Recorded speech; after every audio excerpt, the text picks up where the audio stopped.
बुराड़ी विधानसभा क्षेत्र स्थित मिलन विहार में एक 16 वर्षीय नाबालिग की चाकुओं से गोद कर हत्या करने के मामले को लेकर स्थानीय निवासियों में नाराजगी अभी शांत भी नहीं हुई थी कि बुराड़ी विधानसभा क्षेत्र स्थित कादी विहार ए ब्लॉक में भी एक ऐसा ही मामला सामने आ गया है, जहां एक 30 वर्षीय युवक को उसी के दोस्तों ने चाकुओं से गोद कर हत्या कर दी। 4 दिन बाद उस युवक की लाश बरामद हुई है। कादी विहार में लोगों में नाराजगी और आक्रोश है।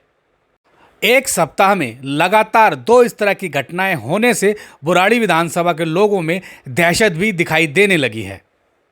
मिली जानकारी के मुताबिक कादी विहार ए ब्लॉक की गली नंबर 9 में चंदन राय अपने परिवार के साथ रहता था। चंदन राय शादीशुदा है और उसके 2 बच्चे हैं। 30 वर्षीय चंदन राय 22 तारीख को अपने घर से गायब हो गया था, जिसकी सूचना परिजनों ने पुलिस को दी, लेकिन 4 दिनों तक पुलिस को उसके बारे में कोई जानकारी नहीं मिली। अंत में इस एक क्षेत्र में लगे सीसीटीवी फुटेज को स्थानीय पुलिस ने खंगाला तो मालूम चला कि पड़ोस में रहने वाले 3 युवक चंदन राय को रात करीब 10 बजे अपने साथ मोटरसाइकिल पर बिठाकर ले गए थे। पुलिस ने तीनों युवकों से जब सख्ती के साथ पूछताछ की तो मालूम चला कि उन्होंने ही चंदन राय को मारकर मुखमेलपुर गांव के निकट एक नाले में फेंक दिया था। आरोपियों की निशानदेही पर चंदन राय के शव को बरामद कर लिया है, लेकिन कादी विहार में काफ़ी आक्रोश है। परिजनों में काफ़ी नाराज़गी है। बुराड़ी विधानसभा क्षेत्र से कांग्रेस की टिकट पर विधानसभा का चुनाव लड़े मंगेश त्यागी पीड़ित परिवार से मिलने पहुंचे और उन्होंने वहां पर सांत्वना भी व्यक्त की। मंगेश त्यागी ने कहा कि पुलिस को सख्त से सख्त कार्रवाई करनी चाहिए। लेकिन कभी उसने पूरे कादी विहार जानता है सर, उसने कभी नशे में कभी किसी से कुछ कहा ही नहीं झगड़ा। जिन्होंने घटना करी है क्या वो भी नशे के आदी हैं? हाँ, वो तो बहुत तगड़े नशे के आदी है सर। जिन्होंने तो यहाँ नशा बिकता है, बिकता ही होगा, हर गली में बिकता है। तो क्या लग रहा है पुलिस प्रशासन जिस तरीके से यहाँ अवैध नशा बिकवा रही है, जिसकी वजह से घटना हुई है, पुलिस का क्या रुख रहा है इस मामले पर? पुलिस कुछ नहीं करता। पुलिस कुछ करती तो फिर ये हाल थोड़ी होता। तो पुलिस के संरक्षण में कारोबार फैल रहा है।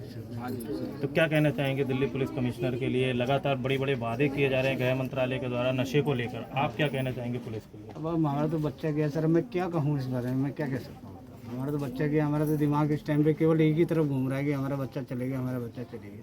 मैं तो कह रहा हूँ सरकार से थी कि जितना कहती है ना उतना करे भी तो तब जाके ये सब कुछ सही है। इससे पहले कांग्रेस नेता मंगेश त्यागी, नरेंद्र सोनी और जयप्रकाश यादव मिलन विहार स्थित मृतक वैभव के घर भी पहुंचे और परिवारजनों से सांत्वना व्यक्त की। मंगेश त्यागी ने कहा कि बुराड़ी विधानसभा क्षेत्र में लगभग 5 थाना क्षेत्र लगते हैं, लेकिन इसके बावजूद आपराधिक गतिविधियों पर प्रतिबंध करना मुश्किल हो रहा है। कहीं ना कहीं यह दिल्ली पुलिस की नाकामी है। मंगेश त्यागी ने कहा कि बुराड़ी विधानसभा क्षेत्र में अवैध नशे का कारोबार भी फल फूल रहा है, इसीलिए कम उम्र के बच्चे भी नशे के आदी हो रहे हैं। पुलिस को इन पर रोक लगानी चाहिए। हादसा है, बहुत दर्दनाक है। एक परिवार का चिराग आज बुझ गया है। बड़ा दुख का विषय है कि जो ये माँ बाप हैं, माँ बाप क्या है, पूरा जीवन निकल जाता है। पहले बच्चे पैदा करो, परवरिश करो, फिर पढ़ाई लिखाई करो, फिर उसके चले जाने की वजह से एक दुनिया ही उजड़ जाती है। क्योंकि जो भी माँ बाप है वो किस लिए करता है? माँ बाप बच्चों के लिए करता है। पूरा जीवन निकलता है, मकान बनाता है, पढ़ाता है, लिखाता है, तो जीवन निरंतर ऐसे ही चलता रहता है। लेकिन जो बुढ़ापे का सहारा होता है, जो औलाद होती है, वो इसलिए होती है कि बुढ़ापे में वो हमारा सहारा बनेंगे, हमारा वो देखभाल करेंगे। लेकिन जिसके सहारा ही अगर उससे निकल जाए तो आप समझ सकते हैं उस दर्द को कौन समझेगा? वही दर्द समझता है जिस तन लागे वही जाने। लेकिन जिस तरीके से परिवार के सदस्यों का और लोगों का भी यहाँ कहना है कि जो नशे का कारोबार है बहुत बड़ी समस्या है, कहीं ना कहीं उसके ऊपर भी संज्ञान लेने की ज़रूरत है। देखिए, समस्या क्या है कि अब ये सीमित अब जो परिवार हो गए हैं, पहले बड़े परिवार हुआ करते थे, अब हमारे सीमित परिवार हो गए हैं। एक घर में 4 आदमी होते हैं, मियाँ बीवी हैं, 2 बच्चे हैं या 3 हो, जितने भी हो। बाप निकल जाता है सुबह कमाने के लिए, माँ होती है घर संभालने के लिए, लेकिन परवरिश में कहीं कमी नहीं है। ये हमारा सिस्टम ही ख़राब हो चुका है। उसका कारण क्या है कि हर गली में नशा बेचा जा रहा है, परोसा जा रहा है, ज़्यादा दूर नहीं चाहे। सिस्टम ख़राब है, सिस्टम को सुधारने की ज़रूरत है। अगर दिल्ली पुलिस अगर ये चाहे, उसके बिना एक पत्ता भी नहीं हिल सकता। तो ये जो अवैध तरीके से ये नशा परोसा जा रहा है युवा पीढ़ी के लिए, जो ये हर गली में आप देखेंगे शराब बिक रही है, इंजेक्शन्स बिक रहे हैं, लोग जो युवा है वो नशे की तरफ चल चुका है, तो उसे रोकने की ज़रूरत है। उसमें कुछ हमें भी सामाजिक तौर पे कुछ करने की ज़रूरत है। जो हमारे यहाँ कॉलोनी के जो प्रतिनिधि हैं, जितने भी समझदार लोग हैं, हमारा भी दायित्व बनता है कि हमारी कॉलोनी में किस तरह का माहौल होना चाहिए। तो हमें उस पर भी माहौल को खुद भी हमें पहल करनी पड़ेगी।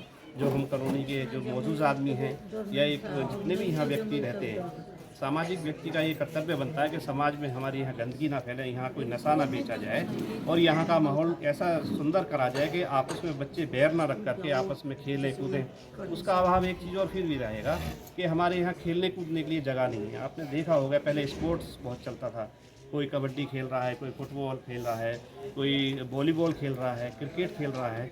तो आप देख रहे हैं कहीं यहाँ पे आप ना पार्क है, ना ही कोई इतने ग्राउंड है कि यहाँ बच्चे जाके अपना खेल सकें, कोई अपनी एक्टिविटी कर सकें। तो सबसे बड़ी समस्या हमारी यहाँ प्रतिनिधि की भी है और सिस्टम की है। तो सिस्टम को ठीक करने की दुरुस्त करने की ज़रूरत है। फिर भी मैं सामाजिक तौर पर इस कॉलोनी के लोगों से ये भी कहना चाहूँगा कि यहाँ का माहौल सुधारें, ये ऐसी घटना दोबारा ना हो, उसके लिए यहाँ पहल करें, आपस में बैठ के सब बातचीत करें और यहाँ का जो माहौल है उसको सुधारने की कोशिश करें। अगर यहाँ नशा बिकता है, उसको नशे की दुकानों को बंद किया जाए। जो असामाजिक तत्व यहाँ रहते हैं उनको चिन्हित कर करके यहाँ से उन्हें या तो सुधारने की कोशिश की जाए या यहाँ से भगाने का काम किया जाए।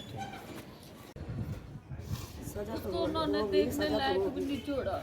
देखने लायक छोड़ा। सजा तो होगी, सजा ऐसी बात नहीं है कि सजा तो होगी।